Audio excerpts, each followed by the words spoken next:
Yoff est un établissement humain créé il y a 6 siècles.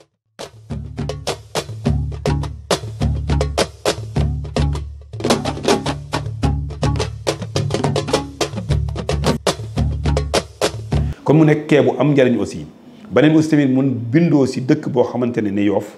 dëkk la boo xamante ne dëkku profondeur la moo tax mu am ay mauvais pêcheries yenn yi ñu ko fiy bañ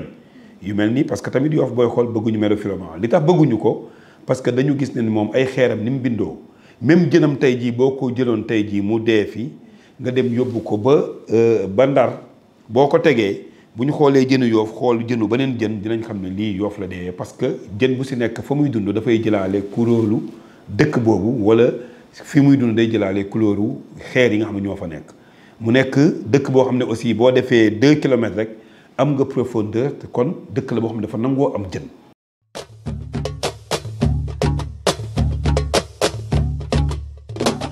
Yoff moo mag Ndakaaru Yoff fa jëkk sañ Yoff fa jëkk sañcu booga Ndakaaru amul Yoff moo sañca Ngor Yoff moo sañca Wakaam booga Dakar existé wul booga Dakar n'existait pas waaw ba tax na sunu dépendance noonu si coutumièrement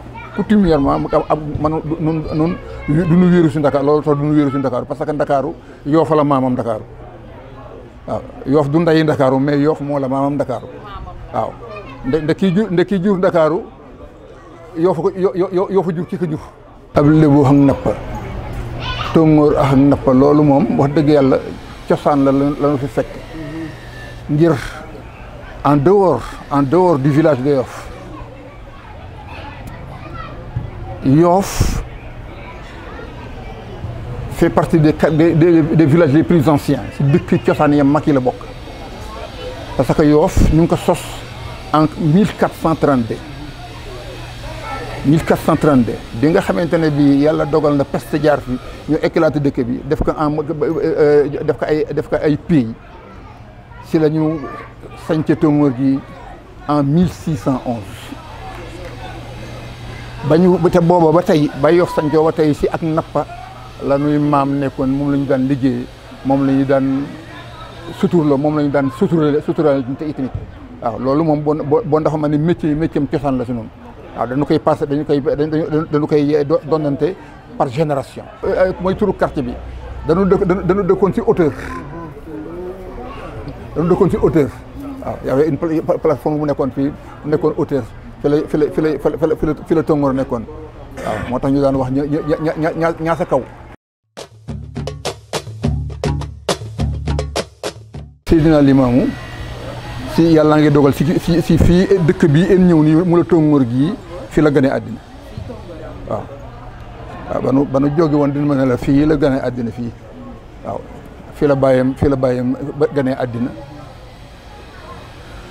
fi la maamam dicc cawit fi la gane àddina si kar Tóngoor gii waaw nu bokkaax moom paternellement nu bokkaax moom waaw loolu bon moom it yàlla dogal mu nekkoon mool parce que si biir famille yu mool la juddoo woon waaw si biir famille yu mool la juddoo mu nekk mool paternellement et maternellement itamit ay ndijaayam ay mool la ñu woon waaw loolu moo ko jële woon fii ba tax mu exilé dem Ndapparu. Le littoral qui abrite cette activité de la pêche présente, entre autres particularités, une côte sablonneuse et une côte rocheuse sur un total global qui va tourner autour de 7 à 10 km. L'activité de la pêche est très anciennement pratiquée ici au niveau de Yoff à travers les scènes de plage, la pêche à la ligne, les scènes tournantes, les scènes dormantes, les éperviers, etc. Mais il faut reconnaître que c'est une activité qui a traversé plusieurs péripéties de l'économie locale. Parce que nous sommes passés d'abord de l'économie vivrière où nos parents qui étaient là étaient dans une logique de produire pour vivre.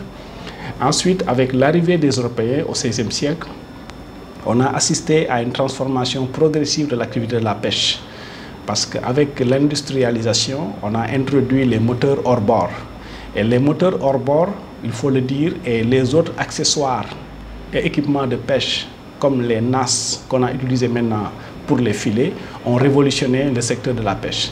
Maintenant, avec cette nouvelle donne qu'on a intégrée, après les indépendances, l'activité de la pêche a pris d'autres tournures parce que maintenant, il faut reconnaître que les coûts de production au niveau de ce secteur sont devenus très développés. Mais parallèlement, on a assisté à une dégradation de l'écosystème marin, ce qui s'est traduit par une rareté de la ressource halieutique, que ce soit les démersales côtières ou bien ce qu'on appelle les espèces pélagiques. Et aussi, entre-temps, il y a eu plusieurs catégories d'acteurs qui ont quitté le monde rural sénégalais pour venir s'établir au niveau de Yoff parce que les performances agricoles ne répondent plus aux besoins des populations. C'est ce que l'on appelle l'exode rural. Maintenant, l'exode rural, l'augmentation de la population et la raréfaction de la ressource halieutique ont transformé littéralement le secteur de la pêche. Ce qui fait que de plus en plus maintenant, pour les pêcheurs qui sont l'élément essentiel de la chaîne de valeur, vivre correctement de ce secteur de la pêche devient difficile.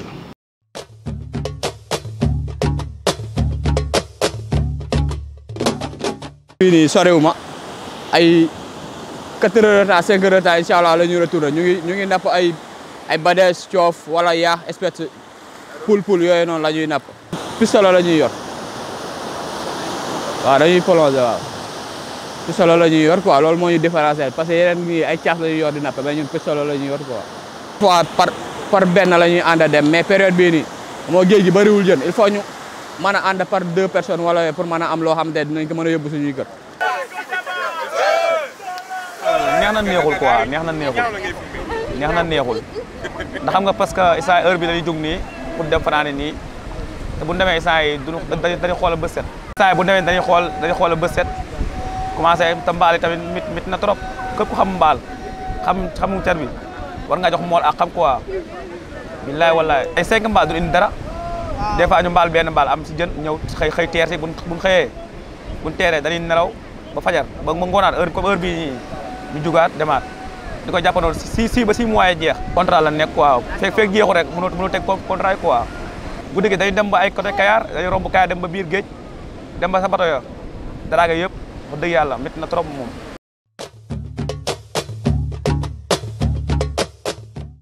bi mooy marché bi Yoff géeju Yoff Tongoor waaw si kee bi fii fi la ñuy jaayee fi la ñuy jëndee fi la ñuy jaayee ah dañuy bu nu yàlla dimbalee nu am bu nu dimbalee rek nu xam ne noonu la. nga xëy yor junni dépasse sa añax reer de sa wecceet léegi junni bi da ngay manqué boo demee marché il faut nga manqué junni bi il faut mu manqué il faut nga am yoo leb si dépasse il faut mu feeñ si liggéey bi daal doxul dara liggéey doxul dara.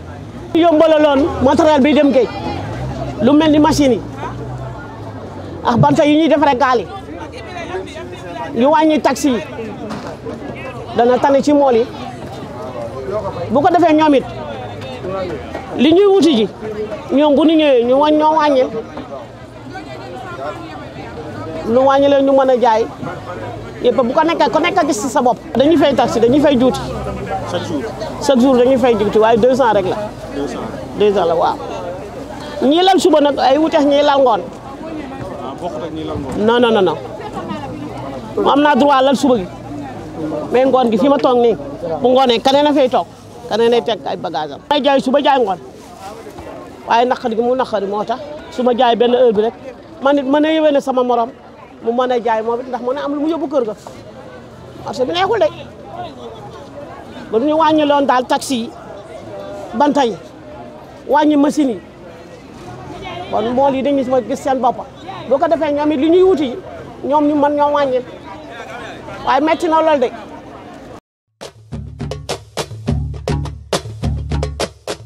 jënd beeg jaay léegi jën moom amatu secret